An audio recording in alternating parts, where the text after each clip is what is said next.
Okay, so dito pag-uusapan naman natin ang mga functions ng Excel. Una na pag-uusapan natin ay ang formula for the if. Ano ba, paano nga ba ang if? Ang if ay parang nagbibigay ka ng certain requirement o yung parang kontrata. Tapos kapag na-meet yun, syempre meron siyang either totoo or mali or ah ano pwede ito?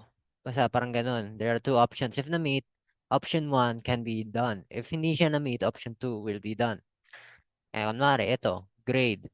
Di ba normally ang grade, papas ka kapag 75 or above. Kaya, yung formula for F is equals, tandaan, palagi equals ang unahin ilagay. Kasi, dito, fx equals, parang math lang yan. Fx is equals to F, open parenthesis, yung ating babasihan, ito, yung G2 na cell, yung value niyan, tas if it is greater than or equal to, if G2, the cell, is greater than or equal to 75, may two options siya. Una, passed, or pangalawa, failed. Yung unang option, yan yung kapag na-meet niya. If hindi niya na-meet, yan yung second option. Tapos kapag in-enter ko to, failed. Tama lang. Kasi 67 is not greater than or equals to 75. And baka sabihin nyo, paano naman, lalagay ko rin yan sa ibang, oops, ba't napipindot ko to? Diba, ganyan, failed. So, baka isipin nyo, ay, kailangan ko pa isulat po ito ulit dito, dito, dito. Hindi. Gamitin nyo ang fill handle para i-drag yan. And then, makakopy lang yung code. Napansin nyo, na iba lang yung bumaba siya. Tas yun, tama lang to kasi 75 and 90. 90 is greater than 75 and 80 is greater than 75 and 74 is less than 75 kaya failed siya. Yan lang kasimple si if. Next naman is si N. N naman, it requires two requirements. At yung two na requirements na yun ay dapat ma-meet o mangyari. Kasi kahit isa doon na hindi ma-meet, hindi yun magiging true. Kumari, equals N, ah, op- open parenthesis, 6, yung grade. Ano, ba't di ko nalagay dito? Attendance, wait lang. Attendance. Lagay ko lang to. I forgot to put this.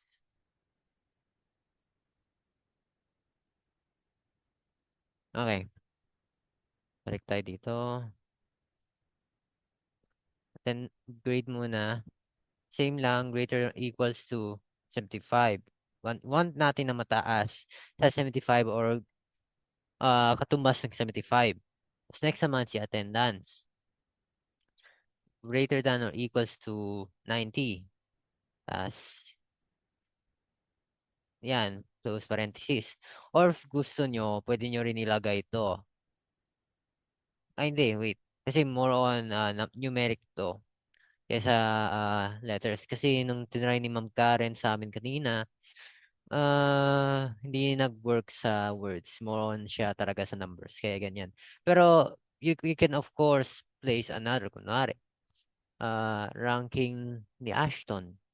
Dapat yun ay uh, pwede naman, try nga natin less than naman. Less, agree, hindi. Less than 3 or equals to 3. Tama, ibig sabihin nun, yung 3, dapat nasa taas. Nasa taas si 3. So, options niya is 2 at 1. So, ganon. Pwede niyang ganon. Tapos kapag na-enter ko na, false. Bakit? Kasi may isa dyan o dalawa na hindi na-meet. Yung una yung grade, hindi na-meet niya. 90, na-meet naman niya. Tas, ito, greater naman yung 3 sa 2. Kaya, yun. Bale, yung hindi lang na-meet is si grade. Kapag iniba ko naman to, kunwari, naging 75. May ganun. Ay, oo, nakalimutan ko. Huwag niyong kalimutan sa si 90 dito at 92, dapat may percent yan. True. Yan, naging true na kasi na-meet niya lahat ng requirements. Or if gusto niyo, if papagawa ni ma'am ay ganito. Wait lang. Okay, babasa niya. Okay, pinost ko yung recording. Kunwari, dalawa lang pinapagawa ni Ma'am Karen o Ma'am Jess kung sino man magpapanood nito. Adi yan lang. Tapos enter mo, true kasi na-meet ko naman. Tapos if gusto nyo, ganyan, if i-paste nyo sa all, may ilan na false at false. And isa naman true kasi na-meet naman niya. Ito, hindi lang niya, ay, both dito hindi niya na-meet. Tapos ito naman, na-meet niya yung requirement 1, but requirement 2, hindi kasi 31% lang. Okay, next naman is si OR. Same lang yung pag coding kay N. However, si OR, kung paano siya gumana, if na-meet niya kahit isa lang na requirement, magiging true. Kaya, or grade greater than or equals to 75, comma, attendance greater than or equals to 90, yan. Magiging true yan kasi na-meet ko naman lahat. Tapos ito naman,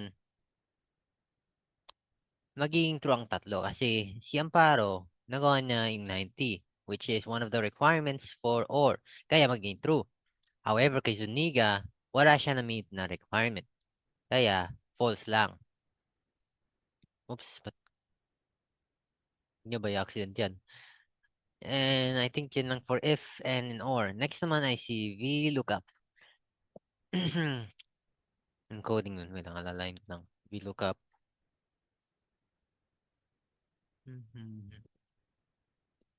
So bali, VLOOKUP. VLOOKUP.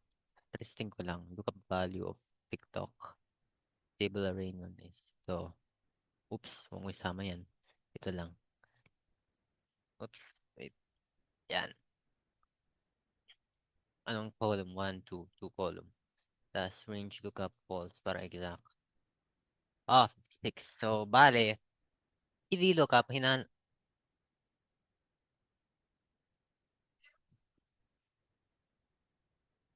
wait lang. Okay, si VLOOKUP pwede natin gamitin para mahanap yung specific value ng specific na nilook natin. Kunwari, equals to VLOOKUP. Tapos yung nilookup na value natin is si TikTok. Anong amount of users na meron siya?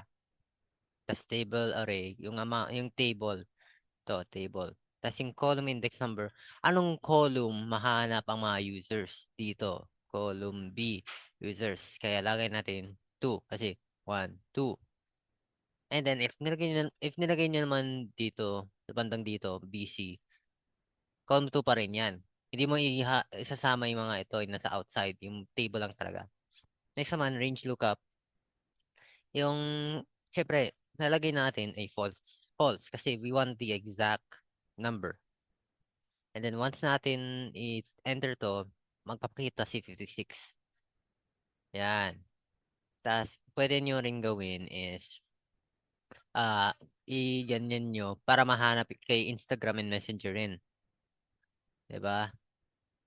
However, mapapansin nyo na yung dito, table array niya, nag-move. Oops. Wait lang. I hate it when nagaganto. 56. Yung table array niya is 27.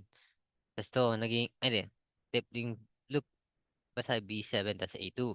Dito, mapapansin nyo, naging A3, B8. Bumaba.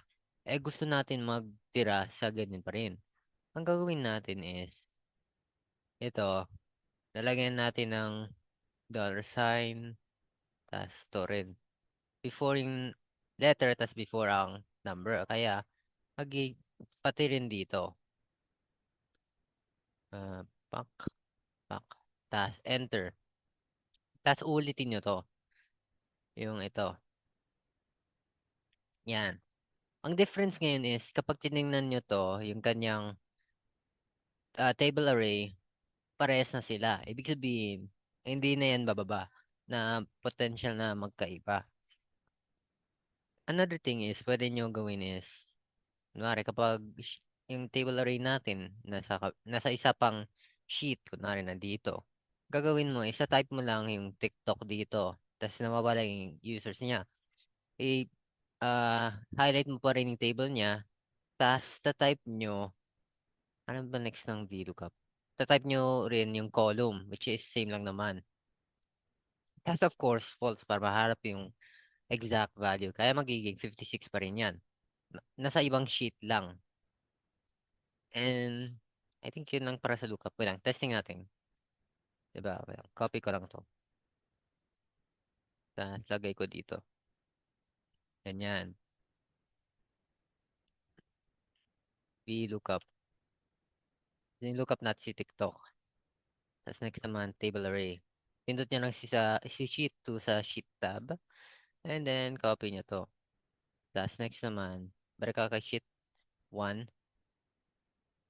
Tapos next coding yung column. Saan column ba hanap natin? Yung users. So, number 2. Number 2 column. Wait, ano napindot ko? Napindot ko ulit si sheet 1.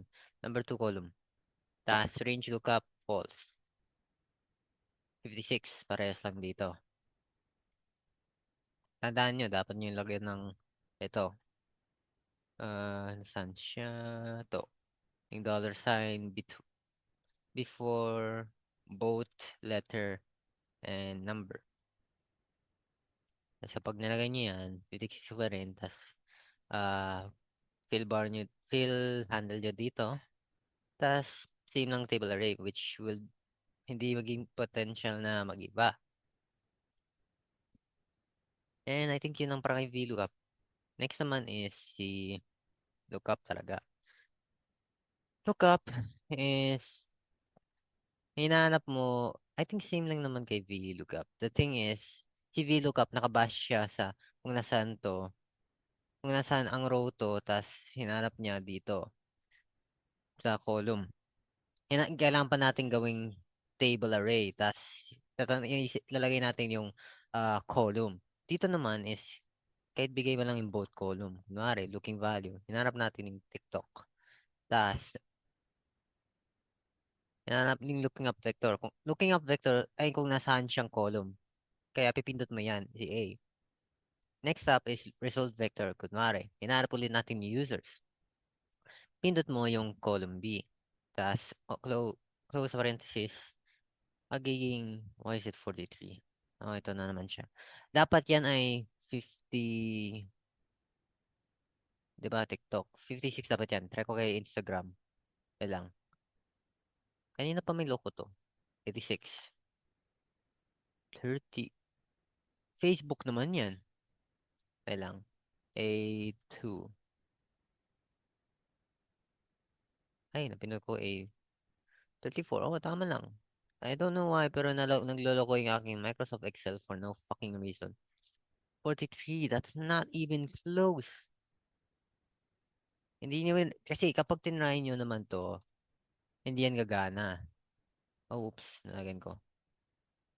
Hindi yan gagana kasi kailangan mo talaga yung mismong ah specific na cell. Like, kunwari, A4. Saan si A4? A4, Spotify. 89. Oh, ito, tama. Basta ganyan. Ang pagkaiba ng VLOOKUP at lookup is VLOOKUP, hinanap niya yung looking up value, tas yung mismong table array, yung buong table to, na nakasama rin yung nilookup natin value, tas yung, ano ulit, yan, yung thing. Table array, column number, yung column number is kung nasaan yung hinanap natin na result value. And then after that, lalagay mo false para exact. Magiging 56. God damn it, why do I do that?